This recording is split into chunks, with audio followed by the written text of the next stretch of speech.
In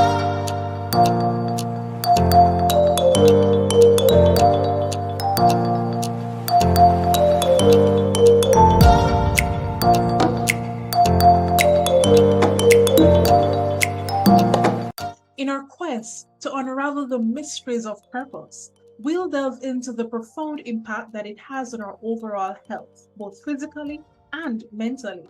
It's not just about existing, it's about thriving. Wellness, in its essence, is the art of nourishing our physical and mental health to attain a state of flourishing.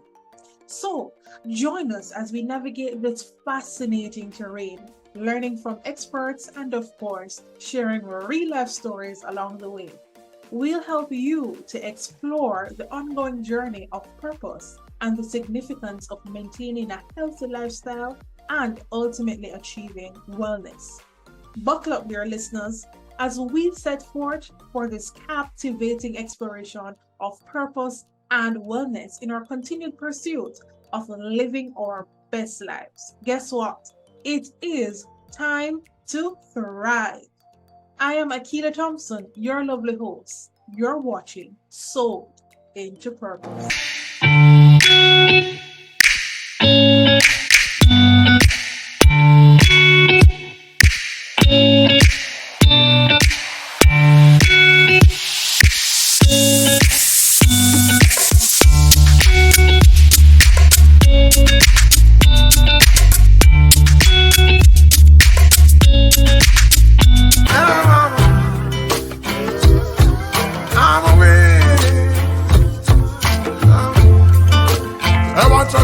I'm on the sun. Oh, we're winning right now, you say we're winning right now. Me forget that trophy to what me living right now. Cause I'm winning right now, yeah. And I'm chilling right now. Oh, we're winning right now. At Thanksgiving right now. Cause we're winning right now, yeah. I'm winning. I'm winning.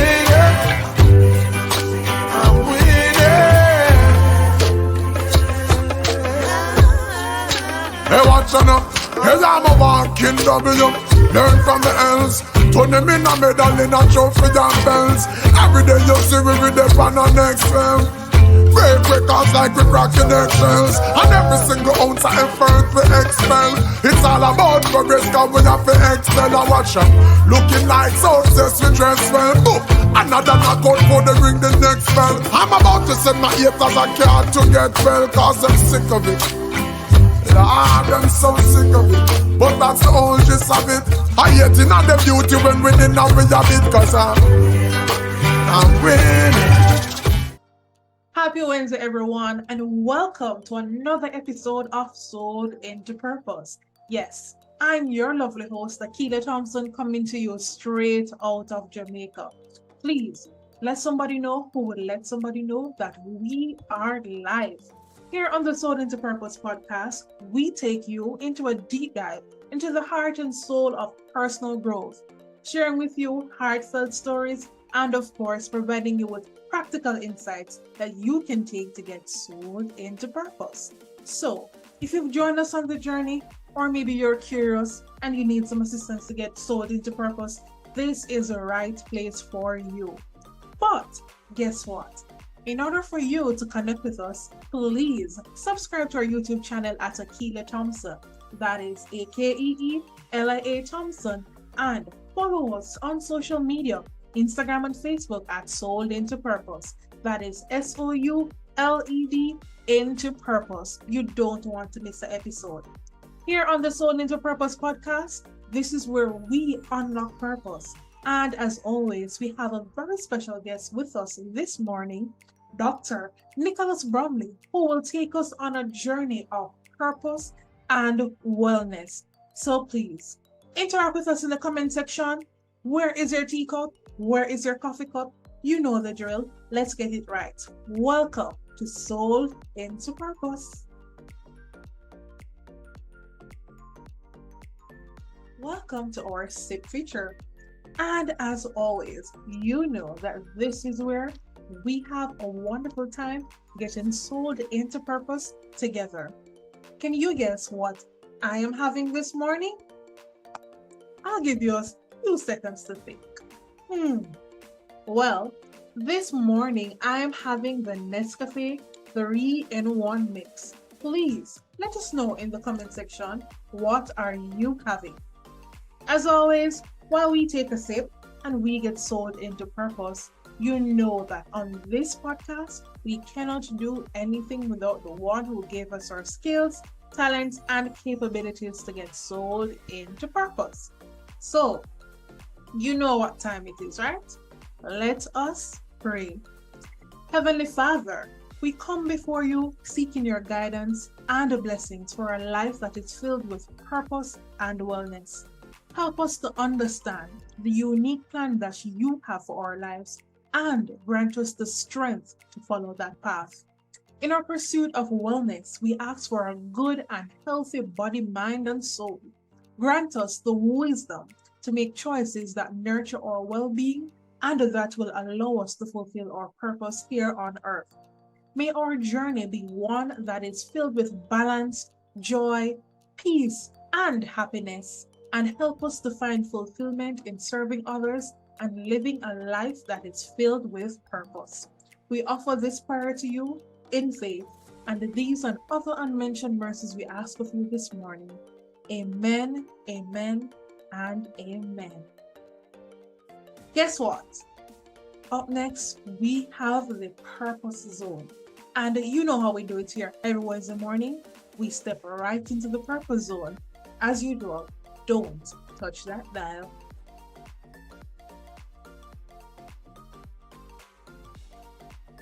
Hi there, I'm Akeelia Thompson. And if you're just joining us, you are watching the Soul into Purpose podcast. You are now stepping into the Purpose Zone. Here, this is where we have a special segment where we take a few minutes just to absorb, connect, as well as look at the knowledge that we need to propel us forward into purpose. This morning, our focus is purpose and wellness. Why is this important? Let me tell you. In today's fast-paced world, the pursuit of purpose and wellness has become more crucial now more than ever. While we often see these two concepts as distinct, they are intricately intertwined. Purpose is the compass that guides our actions and decisions, while wellness is the foundation that sustains our physical and mental health.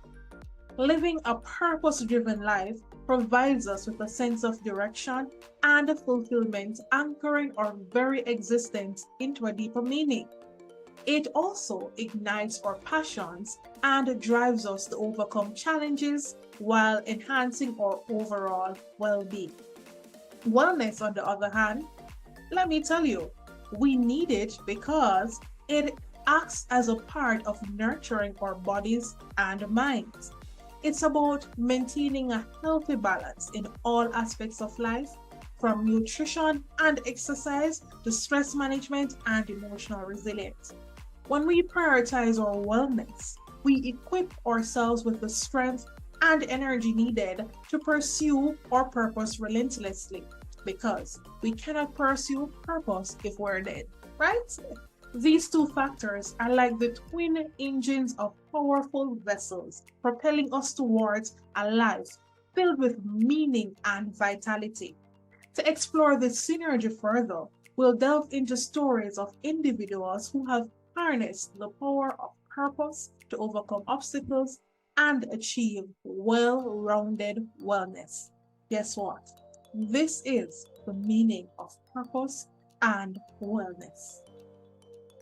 Up next, we have a wonderful soul story.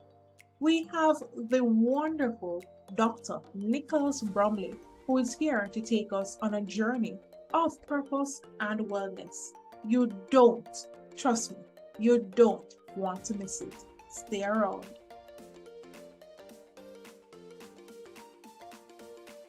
Welcome to another soul story. This is where we provide you with real stories, practical insights, and of course, a wealth of knowledge that you can use to get sold into purpose. We gave you a little hint earlier, but let's get into the proper introduction. Today, we have a wonderful gentleman, Dr. Nicholas Bromley, who is a highly accomplished physiotherapist here in Jamaica with a rich academic and professional background. He graduated from the University of the West Indies, Mona, in 2005 with a bachelor's of degree in physiotherapy. He then embarked on a remarkable career at the University Hospital of the West Indies, where he honed his expertise in physiotherapy for over a decade. Driven by a passion for advancing in his field, he pursued further education by enrolling in the doctoral physical therapy program at Nova Southern Eastern University in Florida in 2017. During his doctoral studies, Dr. Bromley specialized in manual therapy, and in 2019, he successfully completed his program. Today, he stands as a prominent figure in the field of physiotherapy, along with his co-founder, and together they have a private practice called the Rehab Oasis Limited. Not only is he a dedicated practitioner, but he also devotes his efforts to ongoing educational awareness of various health-related topics and issues that helps to create a significant impact on the public health and the well-being of Jamaica. Guess what? He loves fitness, he loves cycling, and of course, he loves purpose and wellness. Please, ladies and gentlemen, help me to welcome our very special guest, Dr. Nicholas Bromley, to the Soul into Purpose podcast. Happy Wednesday every morning and welcome to another soul story. Here on Soul into Purpose podcast, we share stories that are geared towards helping you to live a more purposeful life. So as always, please feel free to take the practical insights that we will provide you with. And we have a very special guest this morning, Dr. Nicholas Bromley, who is here to take us on a journey of purpose and wellness. Welcome to the Soul into Purpose podcast, Dr. Bromley. Hi, Akeelia. Thank you for having me. Hi, everyone. How are you doing? All right, Doc. So we want to touch into purpose and wellness, and we know that you love cycling, as is evident in your background, and we want to touch that a little bit later on. But before we to that space, take us on the journey of little Nicholas. What were his dreams and aspirations growing up, and what led him to this point in time? Wow. Well, quite frankly, growing up as a young man, I was born and raised here in Kingston, Jamaica. Went to school having my grandmother and mother having backgrounds as teachers. I always was taught to, as most of us were, study my book and ensure that, you get good grades. But growing up, I was also encouraged to have a more rounded background, being very active, coming up into high school, attending Woolmer's Boys School, playing tennis from first form all the way through to sixth form, playing for the school as well.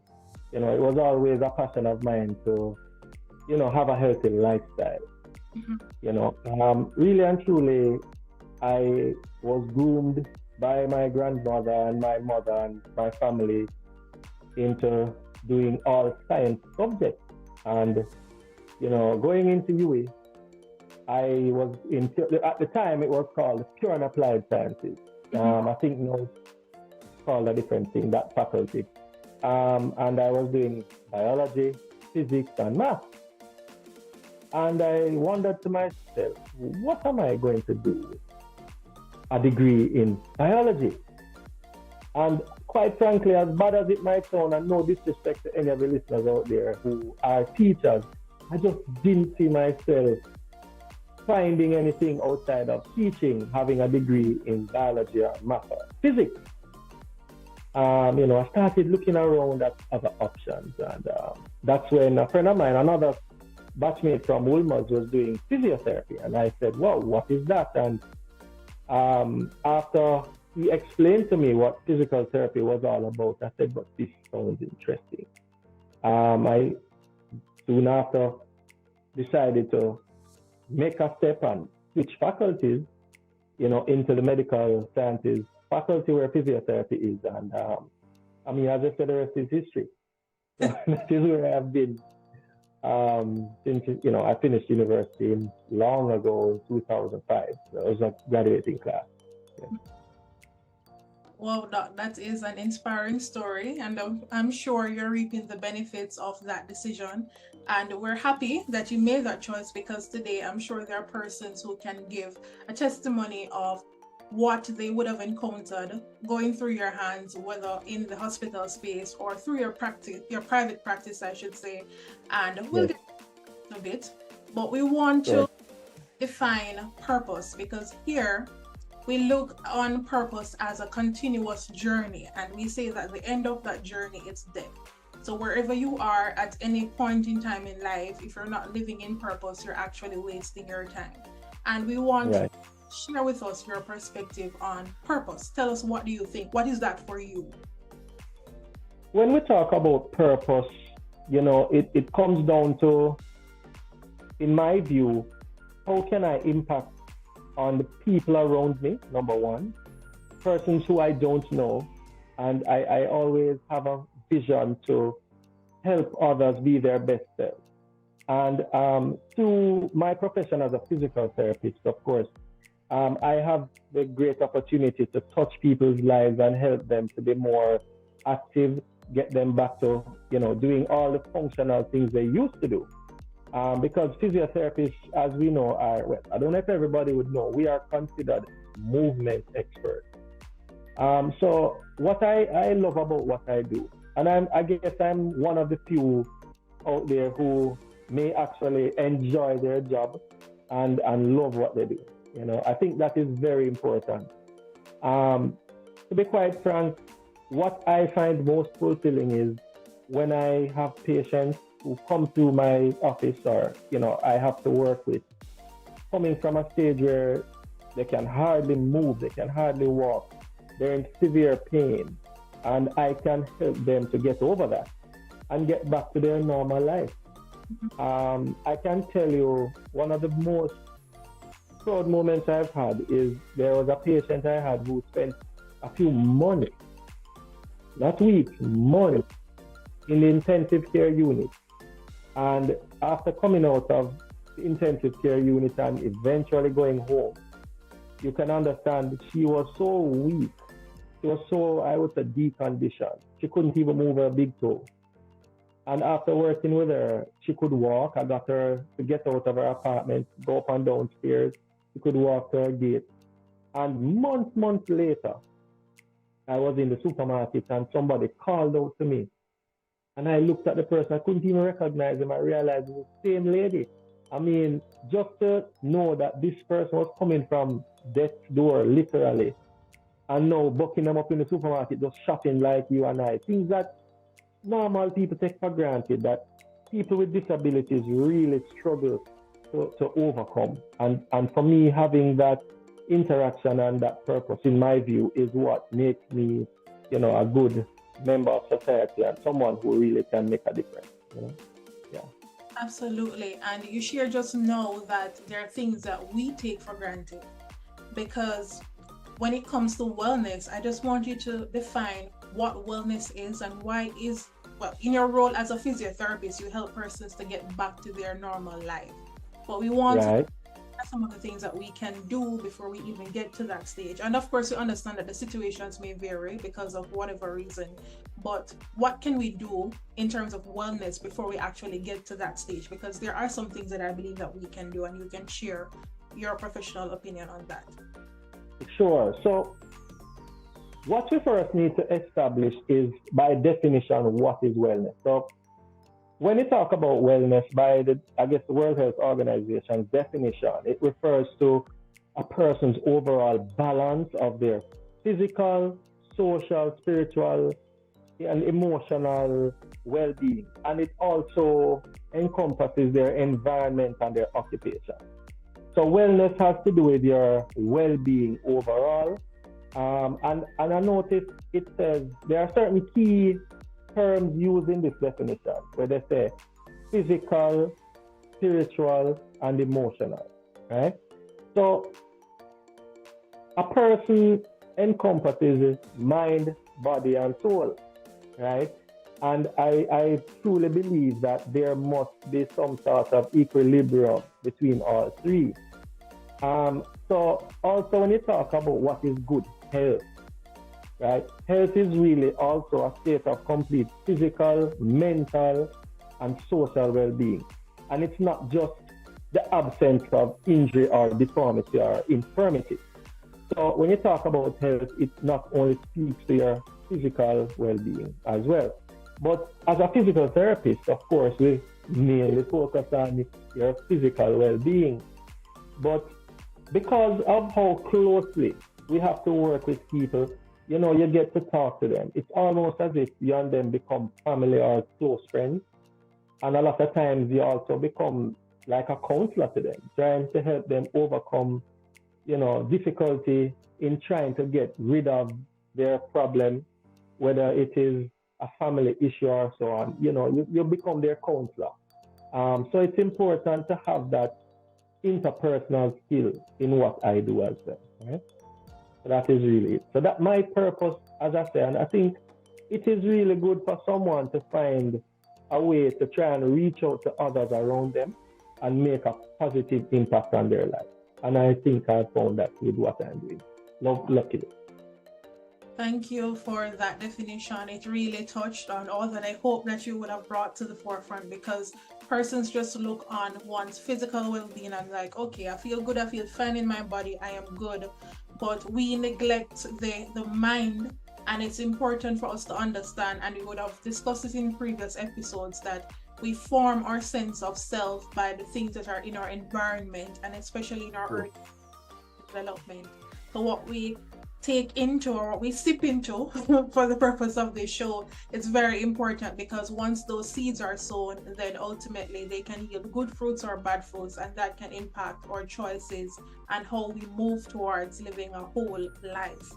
And I took a little survey before. It was done by some British researchers, and they noted some of the top 5 traits that would cover someone who is in a state of wellness. And these traits are: 1, the person will exhibit happiness, healthy habits, stronger personal relationships, wealth, and health. Do you agree with this study, Doc? And what other insights can you share on this? I mean, honestly, your whole state of happiness is a decision, right? I'm not discounting the fact that there are persons out there who may be suffering from different mental health issues or even something like depression and so on. It's not that you can snap your fingers and get out of it, or you can choose not to feel down or depressed. But I think one of those points, that as you said, happiness, having healthy habits.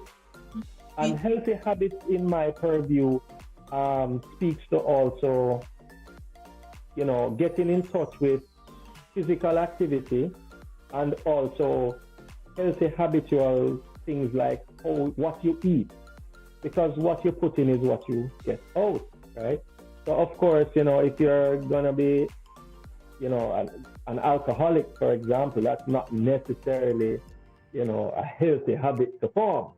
So you try to put in good things, and good will come back out of you. And I think overall those are true. When you talk about being well, having wealth, yes, it's just we live in a capitalist society. We live in a democratic society. And I think it's important for people, especially young people, to remember that creating and growing wealth and so forth is not just by talking about it. You have to be intentional. You have to have a plan and set it out and execute it, right? And I can go into that a little more if you really want to. Please share. We're here for all the gems, so please share.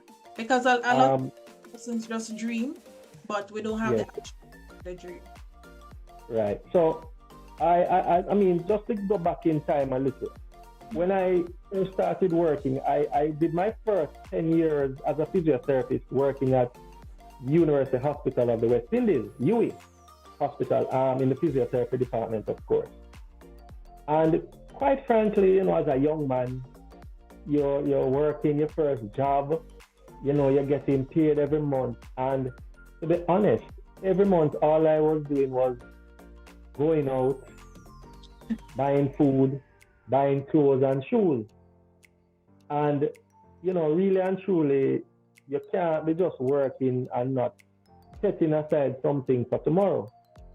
And to be honest, for the first 3 to 4 years, I didn't save anything, right? I had things, but I didn't have any kind of nest egg that I was creating. And it's until one day, a friend of mine who studied economics sat me down and said, Bromley, what are you really doing with your money? Because, you know, you've reached a certain age now, and, you know, I don't see you doing certain things, you know? What are you doing with your money? And I really couldn't answer the question. And I was really grateful for my friend, Mr. Naja Daly, that guided me in the way that showed me that I need to start doing some investments. I need to start saving or, you know, investing in different financial instruments which would help create and generate some growth in terms of my financial side. And it's so funny that, I mean, when every month I decided, okay, I'm going to see if I can save $25,000 a month. And I was saving the 25, but I said, but 25 is not too bad. Maybe I can save 50. So I started saving 50. I said 50 is nothing.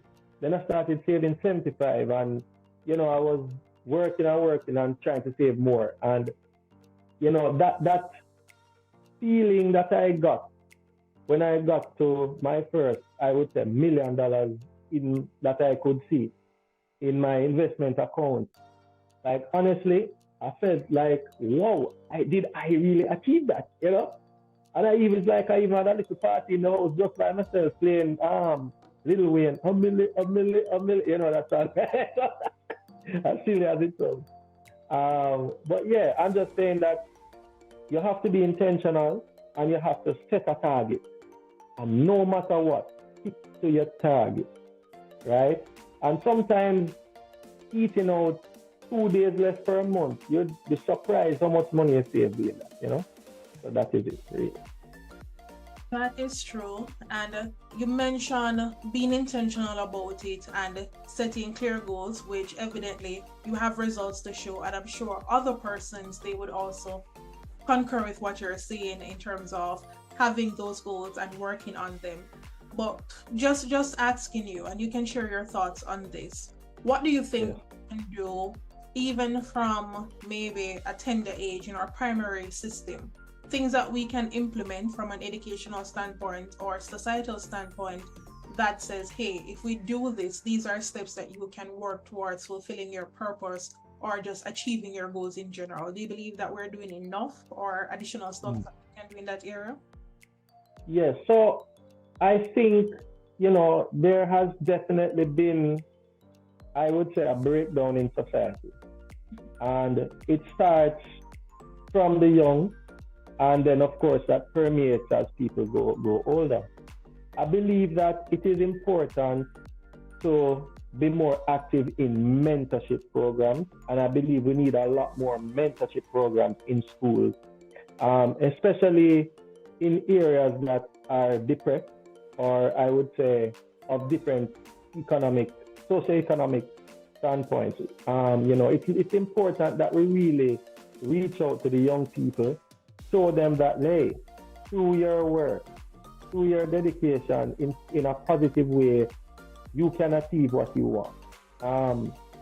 You know, and I think we need more of that, and we need more male figures in society to talk to children, to instill discipline and ensure that, you know, they are acting in a way that is a positive way so that the society can start to refresh itself and be what it once was, you know? Yeah. Absolutely. And this is something that I hope to the powers that be, if you're able to catch wind of this podcast, that you would, definitely see what we can do as a society. And each one help one. We are our neighbors' keepers. I know back then my grandmother would tell me that we had that type of societal, connection back then. But Yeah. in a different space now, but still we can help each other, and social media is the platform where we can share information and of course see how best is that we can share positivity in this space as much as we possibly can for those who are watching, because they are watching whether we know or not, or whether we take on that level of responsibility. But we're looking at purpose and wellness. So we spoke about society, looking at how we can achieve our goals. But Doc, as in the Jamaican society, do we really take wellness that serious? Or is it only when we fall into problems that we run to someone like you? Do we take that, have that level of consciousness based on patients that you would have encountered or scenarios that you would have encountered? So, okay. You know what? Jamaica has a very high incidence of what we know as non-communicable diseases. All of these things are preventable, right? And of course, I think an educated society will certainly be a healthier society. And the more healthy the society, of course, it will yield greater productivity and economic growth. We have known that people are living a little longer now, right? Due to the advances in health and healthcare. But are they living quality? What is the quality of life? And a lot of persons are out there living and suffering in silence. I think here in Jamaica in particular, there's one very common thing I've heard people say to me. Boy, Doc, made it feel a little way, but me I watch it. Or Lord, my pressure was high. Me just have to watch it and see. And I think Jamaicans suffer from what I call the watch it syndrome, right? We need to be more proactive when it comes to our health, especially men. Doctor, I'm sure. Again, because I know they don't like to hear it. Say it again, especially who?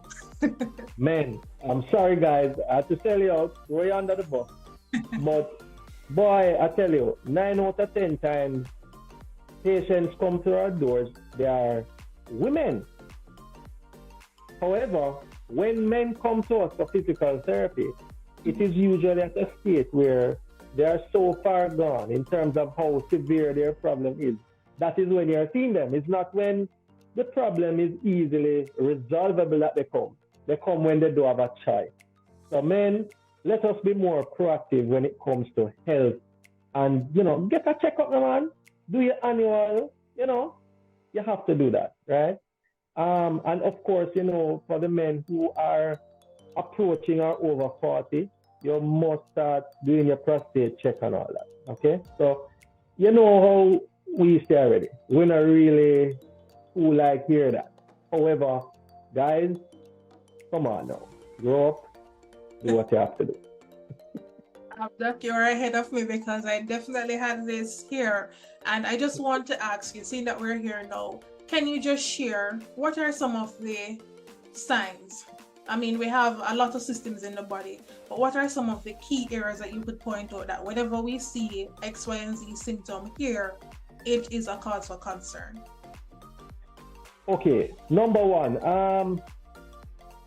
generally speaking, if you show any signs and symptoms of, being diabetic, or if you notice that you're starting to feel lethargic, or you can hardly do the things you used to do. For example, you might start to take a little short walk and you feel out of breath and so forth. Then you need to start either one, exercising a little bit more, or two, also go see your practitioner, your medical practitioner, and get checked out. A lot of times we see the little signs. Of course, as we age, there are certain changes that happen in our bodies. And as a physical therapist, one of the main pathologies that I deal with has to do with neck pain and back pain. Now, as we age, there are some shock absorbers in the spine that we call intervertebral discs. And as time goes by, the discs start to wear out. You start to get what we call stenosis. It's just a big word for narrowing. Then you can develop what we call a pinched nerve and sciatic pain in your back and all kinds of things, right? Now, sometimes as we go along, we're working, we're just focused on our hustle, we're just focused on our day-to-day lives, our family, our children and everything. And you forget to look about yourself. So I think looking out for yourself means getting a regular checkup. Regularly look about your oral and dental hygiene. Very important. And your physical, as I said. Looking out for certain signs. Checking your blood pressure every now and again, your blood sugar levels, little things like that, And I'm not talking about somebody that's 21. I'm talking about persons, you're past 30, going 35, 40, 45. A lot of us wait until it's kind of too late to start looking about certain things and checking ourselves out. You look out for things like, if you're having high frequency of urination or you're having difficulty passing stool, things like that. You look out for. You're having frequent headaches and you don't know why. You feel like you want to black out. But, little things like that, everybody should know that are signs and symptoms of other nefarious pathologies that we can all, minimize or mitigate. Awesome. Yeah. That we are taking all of those notes. So please be proactive when it comes to your health. And stop calling these signs the little signs, and we just leave them as a little, and then they turn out into big things, and then we're in a whole world of trouble. But as you mentioned earlier, that wellness, it covers our emotions, our spiritual well-being, physical well-being, or mental well-being. And now not myself, but a lot of persons were celebrating this mad out culture. And to be honest, I didn't never know that we would come to this stage where we're singing out, because that's something where we go to the mental institution. But I just want you to share, do you believe that, because music is a big part of our culture, so do you believe that music and other cultural factors really help to mold and shape the way that we view wellness as a society? I think that music, and let me zero in on our local music here. Generally speaking, is a reflection of societal norms. I believe music is a very powerful tool. It can actually change your mood, your mental state, and your outlook. So if it is that you're into punk rock, for example, you're going to be kind of charged and kind of hype up all the time. For those of us who listen to more reggae music and so forth, it's like you're kind of more of a mellow and calm person, yeah? And of course, dancehall just intertwines excitement and other elements to it that also exposes and highlights, different social topics that are basically what makes Jamaican culture its own. So yes, I believe that music can have an impact on how persons view life and how even you're supposed to comport yourself day to day, right? Yes, it is. It does have that impact for sure. Awesome. And you shared, one story before, but if you're willing, you can share one or two more examples of situations that you would have encountered and you help those persons to really find your way back to life. We are interested in the story, so if you're willing to share any other story just to inspire someone who's out there. Right. Well, all right. So as a physical therapist, and right now I am one of the directors of Rehab Oasis. And, we primarily focus on persons with any sort of musculoskeletal injury, and we deal with persons who have suffered from a stroke or many other types of issues, and even respiratory care and so forth falls within the purview of physical therapy. And I can tell you, a lot of patients come to us who basically were sent by their surgeon to say, here what, we want you to do some pre-op care because this person is basically prepping for surgery. And we have several examples where persons who are having pain for many, many years, especially to do with neck and back problems, come to us. They have seen no other way out but to do surgery, which of course can be very costly here in Jamaica or anywhere in the world for that matter. And because we are primarily manual therapists, we basically assess and treat patients at the source of the problem, especially when you talk about injuries to the spine, when you talk about neck pain and back pain.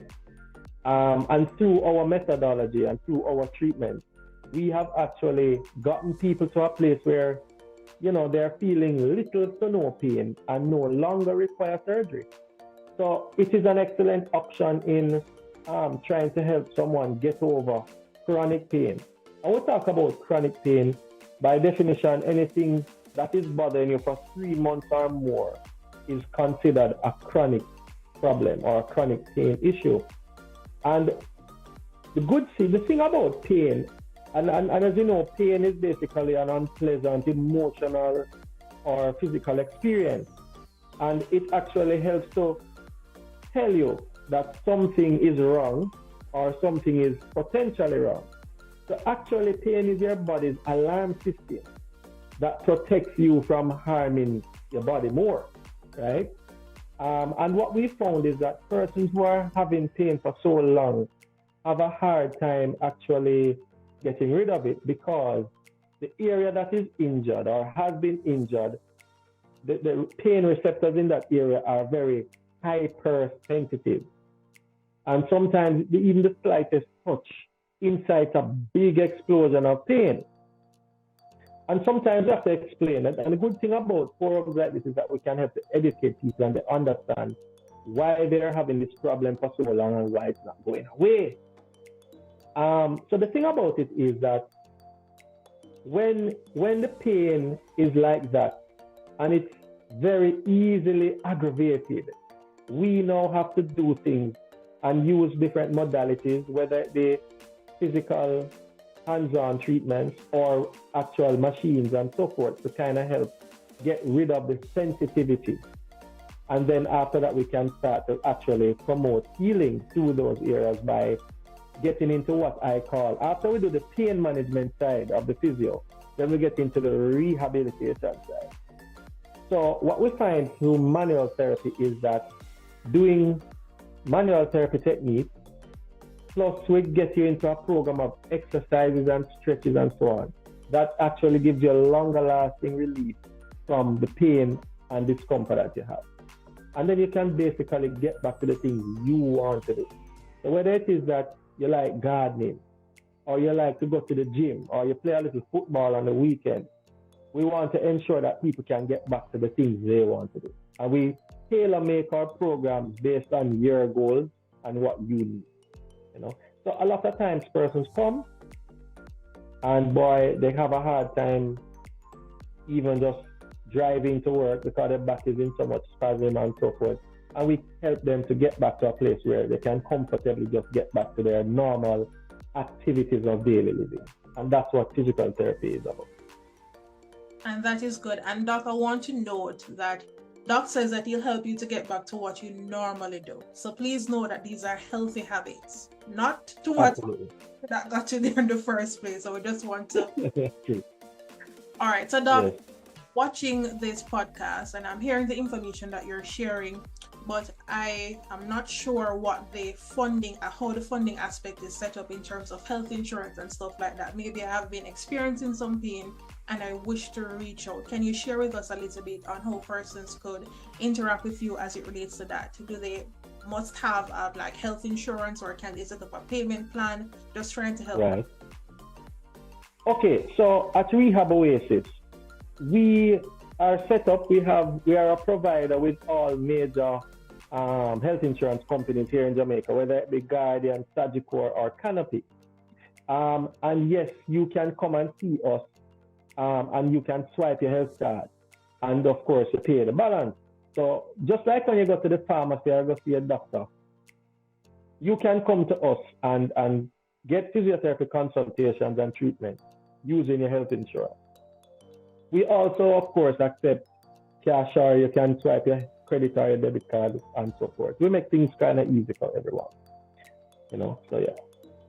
Awesome. We're talking about how they can come to you for help. And we're still looking at purpose and wellness. Do you believe that persons who lead a purpose-driven life, are they more likely to live a more holistic life in terms of wellness? Do you believe that? Of course. Yes, I believe that wholeheartedly. One of the things that when I treat patients who are advanced in age, one of the things that keeps them going is having something to do or having something to look forward to. So, for example, yesterday I had a lady. She's, I would say, almost 90 years old. She still drives, and she keeps going on and on about her great grandson who is about maybe 6 months old, and boy, she has to go there and help out with the baby and this and that. And I'm saying, sometimes, no matter how old you are, it is good to have something to do. Some people out there, once they retire, they just sit back and relax, and they just fall into a life of being sedentary, and you find that they wither away faster. So you always need to have some sort of healthy habit, some sort of family interaction that I think will kind of help to keep you sane. And, once you have, I guess you're seen as being useful, I think that is what really keeps us going. Not just drive and purpose for for the hell of trying to get rich or get money, but you really want to be able to be out there, interacting with persons, whether it be at church or otherwise, whatever philanthropic institution. A lot of my friends are in the Rotary Club, and Kiwanis and all that. These are good organizations also that I believe can definitely foster purpose in life as well. And of course at Rehab Oasis, one of our main, I would say, missions and visions is really to provide rehabilitative care to all. And we want to inform all our clients and patients about how we need them to promote their healthy lifestyles, establish and maintain, good linkages with all their health practitioners and so on. And of course, in line with our vision too, we also want to be one of the most foremost providers of rehabilitation services, because we have good qualified practitioners who are highly motivated and want you to be your best self. And as our tagline says, we are always improving lives with hands that care, so that is really what we are about. Yes, Doc. And I just want to encourage persons who are out there, as Doc mentioned, it's important for us to have a community.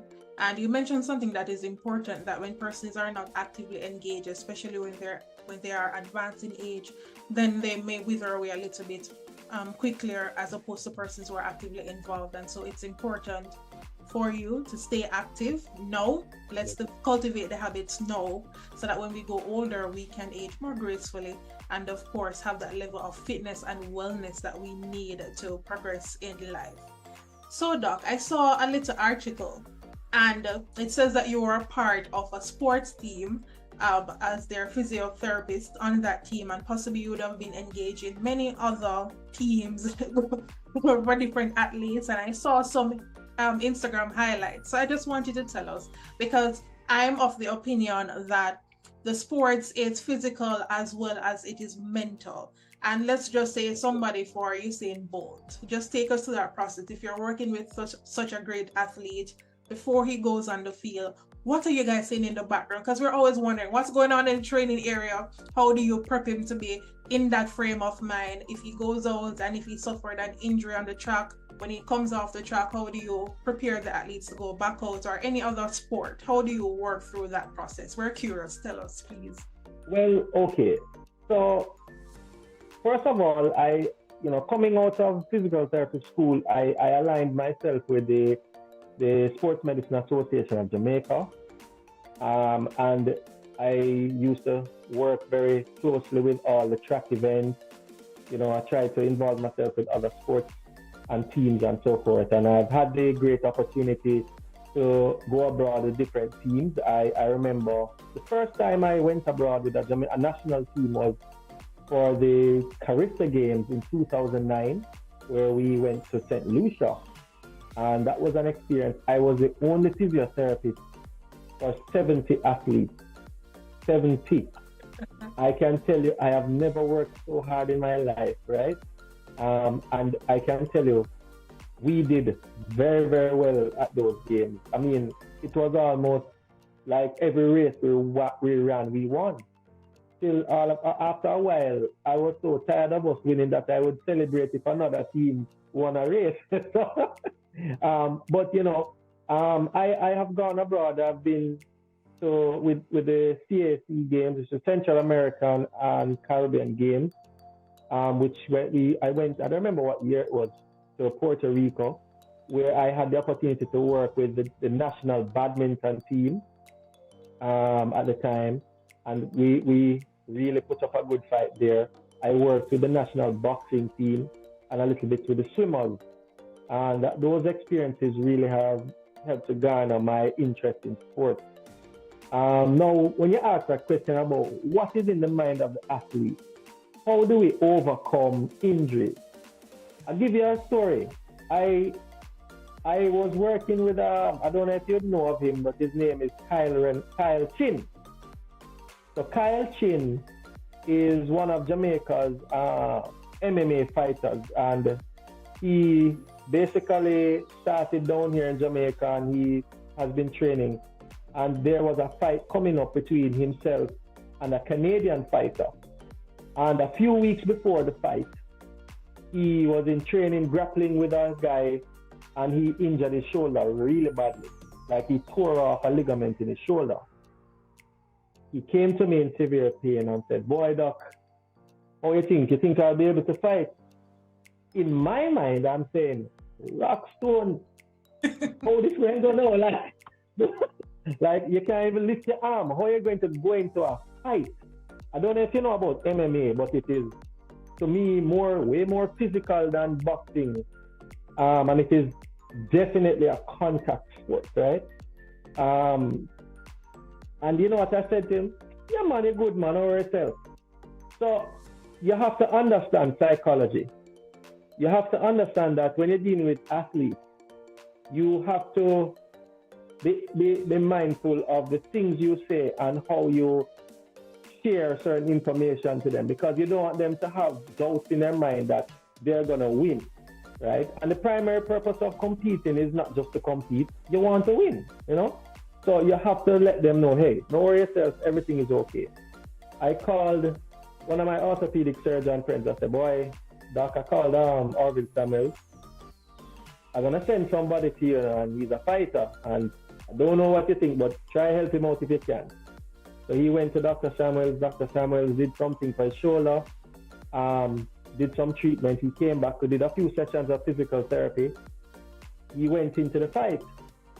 I was there ringside fretting, because this guy was, talking tough on the internet, saying, "Boy, I'm going to defeat him, I'm going to mash him up," and people are calling me, asking me, "Yo, how is Kyle? I'm looking." And I have to be said, "Everything cool, man, everything good." Knowing fully well in the back of my mind, boy, everything is not good. It's really a toss-up. His opponent had no clue that he had an injury. He went into that fight fully confident with a strategy. And you know what? After a number of rounds of fighting, he won the match. He won the fight. And I can tell you, that was one of my proudest moments as a physiotherapist in the sporting field, like working with athletes. And it was something else, So in the mind of the athlete, you have something called fear of return to sport. You have to understand, and there's a whole profession called sports psychology.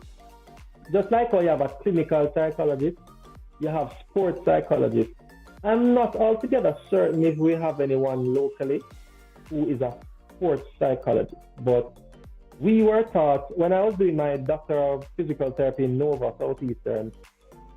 We did a course in sports rehabilitation, and part of the program dove into sports psychology and fear of return to sport.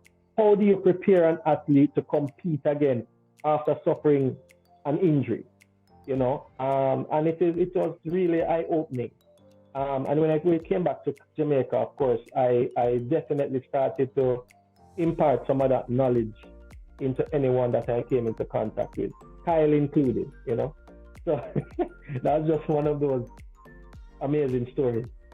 Well, great job, Doc. And of course, this is a platform we are encouraging persons. So Doc is here. He has the expertise. If you need the help, please. We will have his information here, as you know, on the podcast. So please do not hesitate to reach out if you need the assistance.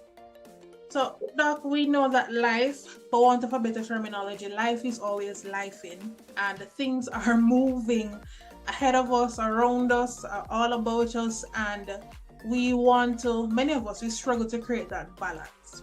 What are some practical steps that we can do to center ourselves? Because you mentioned earlier that we take care of everyone else, but sometimes we don't really take the time to stop and take introspection of ourselves. How do we create that balance, and why is it important for us to do that, especially when it comes to our wellness? All right.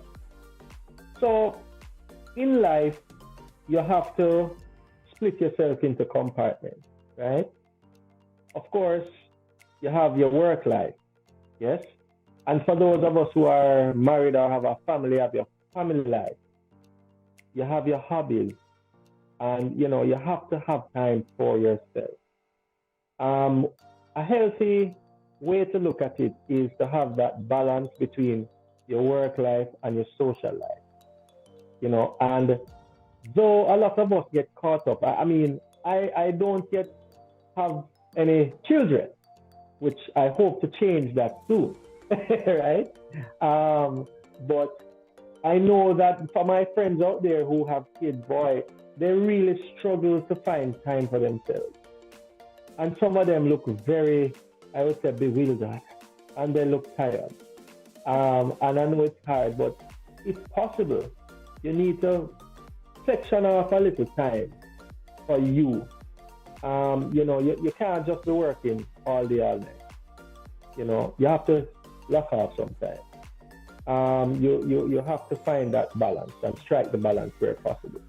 For myself, as you see, my bike's behind me here. I do a lot of cycling, and in particular, I do a lot of mountain biking. I don't really ride on the road because I find it quite dangerous. I ride off-road on trails. So where I ride would be like where a farmer would walk from one district to another through the hills. And for me, that is very therapeutic. You're up there where the air is crisp and fresh.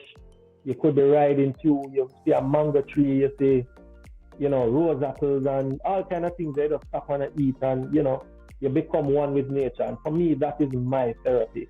So as I say, you really have to find something that you find fun for you. Whatever it is, you just have to do that. Okay. So, Doc, you mentioned becoming one with nature. But for some of us, we're not as athletic. What are some stuff that we can do just around the house? Some simple exercises that we can do just to get us up and moving, or other activities that we can do to create that space for ourselves. Okay. So the first thing, we know that the pandemic has come and gone. A lot of us were working from home, and some people were still in office, etc. A healthy habit is to remember that in order to prevent certain musculoskeletal problems, our bodies work well with movement. We weren't designed to sit down all day and lay down all day, right? That is more detrimental or harmful, more harmful than good. So what I recommend is every half an hour, every hour, you get up and move around. So if you're working in an office environment, try and get up, go get some water, go use the bathroom, something. As best as you can. If you can stand up, move around. If you can get into some sort of exercise program, that would be excellent. If it's even just to walk a few laps around Emancipation Park or around the community, you know, get a group of your friends or family to walk with you and you talk. And that sort of interaction also can be very therapeutic for you. For me personally, and here at Rehab Oasis, we offer Pilates. So Pilates is basically a specialized exercise program, and a lot of people compare it to yoga. It focuses a lot on breathing, core and back strengthening exercises, and it can work all the muscles of your body. It can help to flatten your stomach and all of that, right? So I find that as I'm actually a certified mat Pilates instructor, and I find that just teaching the class, it's actually therapeutic for me too, because when I now go to the gym, certain muscles are already engaged and activated, so I am less likely to incur injuries. But the long and short of the story is, it is extremely important to just find something physically active to do. If you used to play a little football and boy, it's been a few years, find a club. You know, you have Football Factory, you have Duns, you have Liberty, you have various places you can go to play a little football. If you play tennis, table tennis, I know down at Emancipation Park there are two table tennis areas. You can buy 2 rackets and go down there with whoever, and you just play a little match every now and again, and the little things add up, right? You don't have to go join a 5K every weekend. I mean, that might be a bit much, you know, for somebody who hasn't really been out there doing a lot. But when you see the opportunity and someone invites you to do something outdoors, take it, go. Don't be lazy, you know, go on and do it, man. Yeah. All right, people, so we need to get active. But Doc, just picking your brain, in the working environment, some work cultures, they facilitate maybe a gym or they encourage exercises. For persons who may not have that, what would be your recommendation to managers who their workers, it's a lot of sitting, they have to be in office? Is there anything that they could implement in the workspace to just help, maybe like a half an hour break, or I don't know, exercise, or what could they do to just keep their employees engaged and fit in the process in promoting health and wellness, because that should be a part of their core values? So what I've observed over the past few years is that some of the more successful companies here in Jamaica actually have a wellness week or a wellness day for staff. And while they have this wellness week or wellness day activity, they invite different persons to come and do, you know, educational talk. So I have had the opportunity to work with a few companies, where they invite me to come and teach them about physical health and wellness and what they can do to be, you know, I guess, healthier, because a more healthy workforce is a more efficient workforce. And so if everybody is sticky in the office and they're calling in every week, then how does the work get done? You have to remember that if you invest in your staff, the staff will put out more for you. You can't just say, boy, I'm all for profit and I don't care about the workers, right? You know, another thing, I mean, I don't know, not everybody's company is set up the same way, but it is good to have a health plan for your staff. It's good to have a pension plan for your staff. Those little things go a long way because they can take care of their, you know, doctor bills. It offsets the cost out of pocket to even come and see me at the physical therapy clinic at Rehab Oasis. You know, so things like that are important. But to go a little deeper into that now, as I said, if it is that you can facilitate a trainer, so some companies actually hire a personal trainer to come to the office maybe 2-3 days a week in the afternoon, and they have like a 1 hour exercise or aerobic session. Little things like that can really, really boost morale and unity within the workforce, and you'll find that they will put out more for you. At Rehab Oasis, we even offer programs for staff for different companies. If you want to send a few of your staff members to come and join the Pilates class, or you can invite us to come and teach a class at your location, we will even do that for you. So things like that, I think, would be really worthwhile. And it doesn't have to be that expensive, right? It can be quite economical in the long run. Well, we have a lot of information.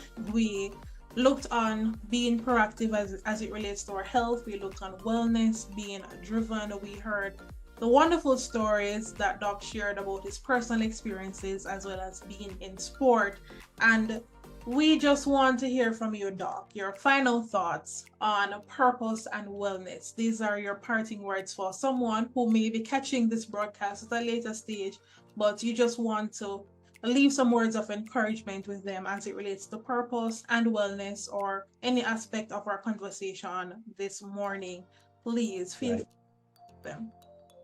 All right. So my just to summarize all that we discussed this morning, just want to say, find something out there in life that where you can make a positive impact. If you can find a few young people in your community who you can help to mentor, guide them in the right way, and especially our men are needed in society to promote, I would say, positive role models. Too often we find that there's a lacking of that, not only here in Jamaica, but worldwide. Also, people, remember, you have one body, right? As the Bible says, the body is your temple. If you don't keep your temple in order, it cannot be sustained. It will soon fall and crumble. So always remember that your health is number one priority, right? If you have friends or relatives who you're hanging with and they are not living in a way that is healthy, talk to them. If you have friends and family who you see are down, or you might think suffering from depression, just try to be an open ear that they can talk to, and a shoulder on which they can lean upon. And always remember that keeping up with some sort of physical activity is good, because exercise and physical activity actually has a great impact on how all your systems operate. It actually helps boost your morale. It boosts, having a positive outlook and happiness. So a healthier you is a happier you. Why not seek happiness, And the little effort it takes sometimes just to take a walk or just to be more intentional about getting active, it saves you a lot of headache in the long run. The money you invest in healthy lifestyle habits, you can either spend it at the gym or you can spend it with the doctor down the road. You choose, right? So that is really it. That is a great one. So we can either choose or investment. So we're ending again with investment. We can invest in our health, or we can invest in the recovery. Dr. Nicholas Bromley, it has been a pleasure talking to you. Thank you so much, Doc, for the wonderful insights that you shared. And I know that this information will definitely help someone, because this is the reason why we do what we do. And I am so grateful that you're also in the process of, nation building, purpose driven. And this is something that we need. And I trust that, and this will encourage even other persons to share within the space, as well as to do stuff in their own space to promote purpose. Thank you so much, everyone, for joining us. This was another Soul Story. As always, please feel free to join us this and every Wednesday morning at 6 a.m. sharp on Soul into Purpose. Until next time, see you. Bye.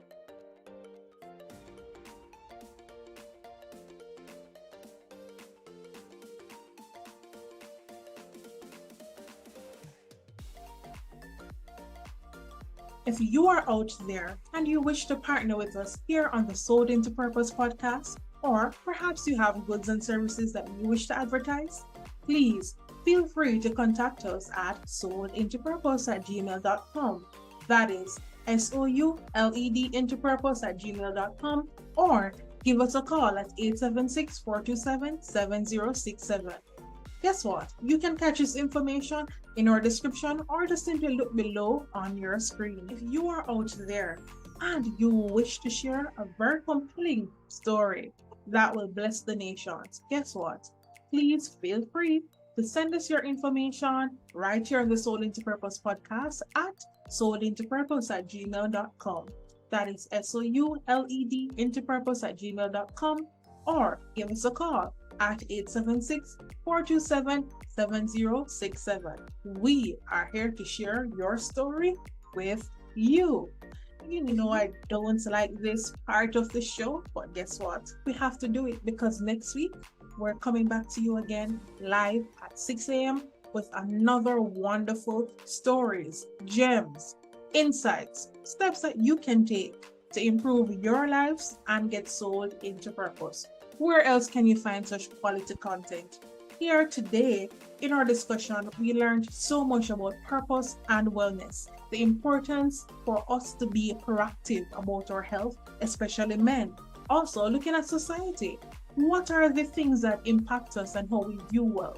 We looked at sports, we looked at rehabilitation, physiotherapy, practical insights that you can take to get sold into purpose, creating a plan and working towards that plan so that you can achieve your goals, as well as so many other stories. So please subscribe to our YouTube channel as Akeelia Thompson, that is Akeelia Thompson, as well as follow us on social media at Souled Into Purpose, SOULED Into Purpose.